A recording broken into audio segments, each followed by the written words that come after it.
Langis natin, Shell Advance kulay blue, 10W40. Ayan, subok na yan.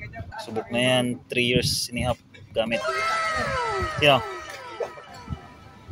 Gamit natin, SGP pa rin. Yan, SGP oil filter. Uy, sumama pa.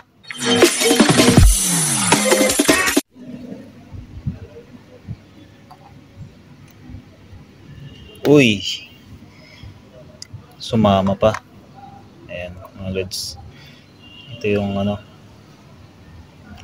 titingnan nyo palagi ito sa pag nag-change oil kayo sa Raider 150. Ito niyang basket. Dito yan dito yan dapat.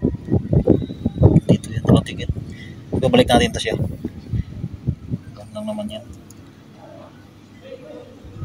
Masala siya, mas magandang sala pag nalagay na, pag ito siniksik dito tapos wala to, useless lang yung filter mo, hindi pa rin nasasala ng maayos. SGP pa rin yan, SGP oil filter.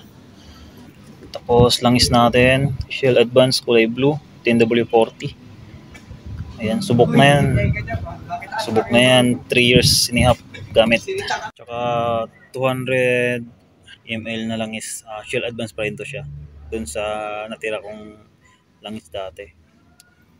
Yan, 200 bali 1.2 ilagay natin dito.